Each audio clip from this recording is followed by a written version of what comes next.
இது மகிமை நேரம். நம்முடைய கர்த்தரும் இரட்சகருமாகிய இயேசு கிறிஸ்துவின் ஈடு இணையற்ற நாமத்தினாலே மகிமை செவி நேயர்களை நான் வாழ்த்துகிறேன். பிரியமானவர்களே, இந்த மகிமை நேர நிகழ்ச்சியின் மூலமாக வேத வசனங்களை தியானிக்க கர்த்தர் கொடுத்த கிருபைக்காக கர்த்தருக்கு நான் நன்றி செலுத்துகிறேன்.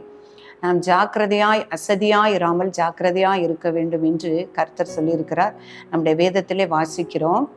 இன்றைக்கும் நாம் நற்கிரியைகளை செய்ய ஜாக்கிரதையாக இருக்க வேண்டும் என்று பார்க்கிறோம். நற்காரியங்களை செய்ய நாம் ஜாக்கிரதையாக இருக்க வேண்டும்.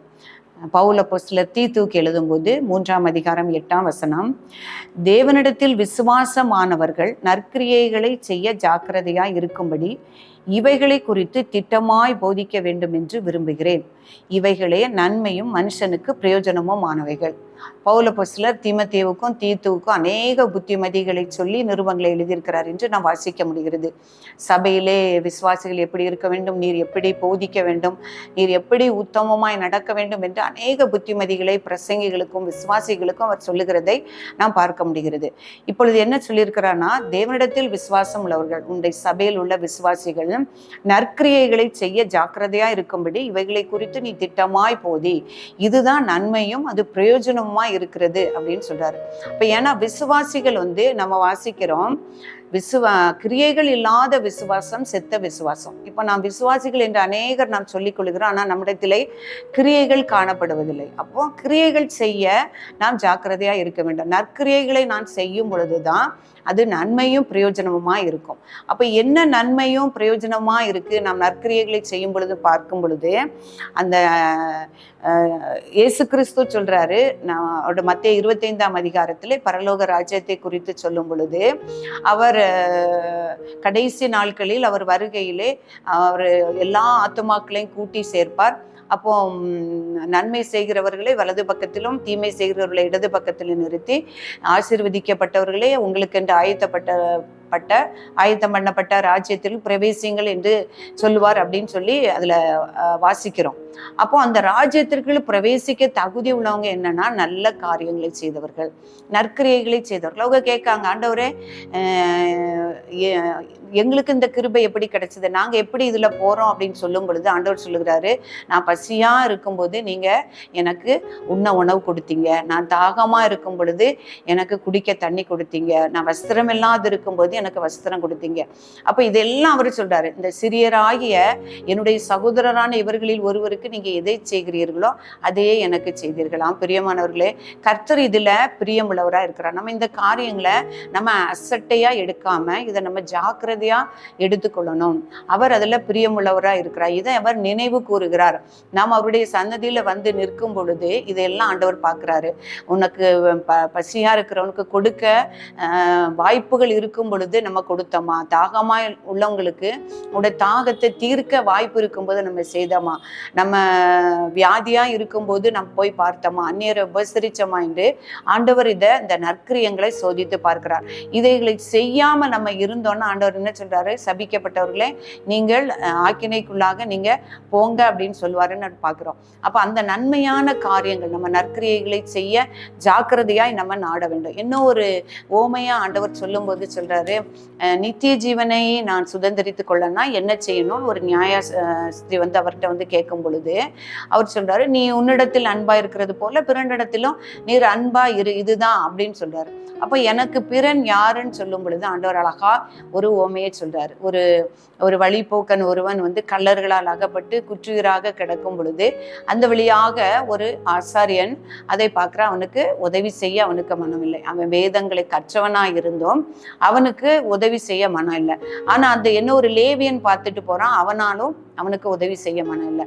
ஆனா சமாரியன் ஒருவன் அவரை பார்த்து அவனுக்கு உதவி செய்து அவனுடைய காயங்களுக்கு எண்ணெயெல்லாம் வார்த்து அவனை சத்திரத்துல கொண்டு போய் சேர்த்து அவனை பராமரித்தான் என்று பார்க்கிறோம்.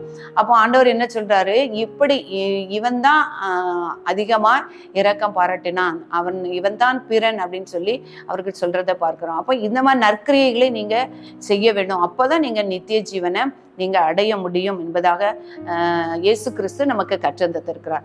பவுல் அப்போஸ்தலர் அவருடைய நிருபங்கள்ல நம்ம பார்க்கும் பொழுது தீமோத்தேயுக்கு எழுதும்போது சொல்றாரு, உத்தம விதவைகள் எப்படி இருக்கணும், அவங்கள்ட்ட என்னென்ன நல்ல குணங்கள் காணப்பட வேண்டும். நம்ம நினைக்கிறோம் விதவைகளோ அல்லது வயதானவர்களோ போகும்போது ஆலயத்திற்கு போனோம், நம்ம கடவுளை ஆராதிக்கணும், தொழுது கொள்ளணும், நம்ம ஜெபிக்கணும், இதுதான் விசுவாசிகளாகிய நமக்கு கொடுத்த கடமை அப்படின்னு நம்ம நினைச்சிருக்கோம்.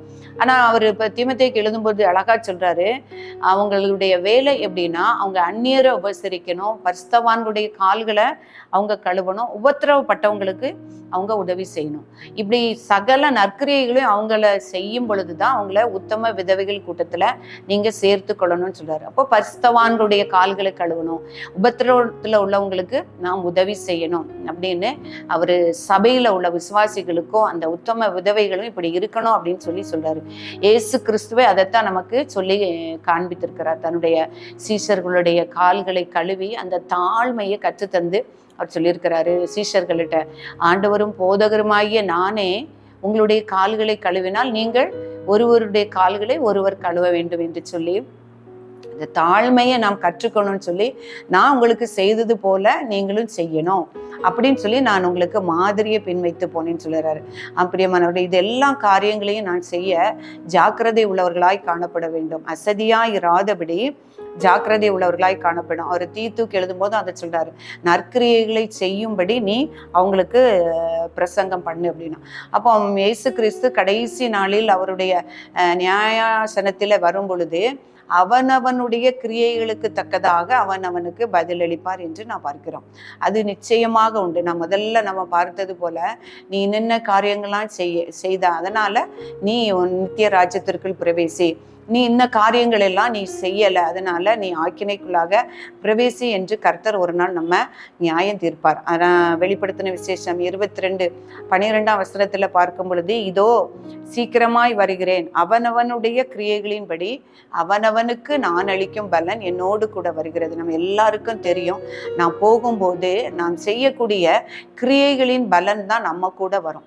நம்ம என்னென்ன நற்கிரியைகள் புண்ணியங்கள் செய்கிறோமோ அந்த கிரியைகள் தான் நம்ம கூட வரும். அப்போ நம்ம இயேசு கிறிஸ்துக்கு முன்பாக நிற்கும் பொழுது அவர் நம் செய்த கிரியைகளினுடைய பலனை நமக்கு தருவார்.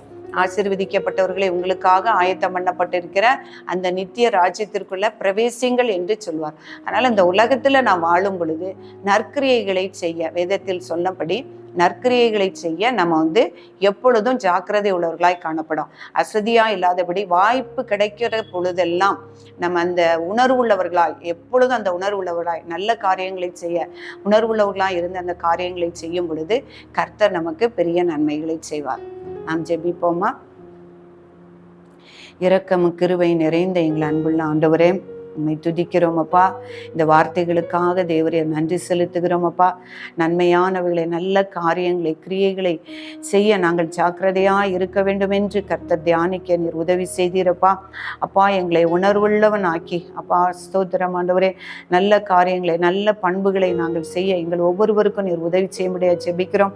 உங்களுடைய வேதத்தின் வார்த்தைகளை நாங்கள் கேட்டு உள்ளத்தில் இருத்தி நல்ல நிலத்தில் விழுந்த விதைகளை போல அது எங்களுக்கு பிரயோஜனமாக இருக்க கர்த்தர் எங்கள் ஒவ்வொருவரையும் நீர் பலப்படுத்த முடியாது ஜெபிக்கிறேன். ஆவியான ஒரு உதவி செய்யும்படியா ஜெபிக்கிறேன். என்னை தாழ்த்தி அர்ப்பணிக்கிறேன். இயேசு கிறிஸ்துவின் நாமத்தில் ஜெபிக்கிறேன் நல்ல பிதாவே.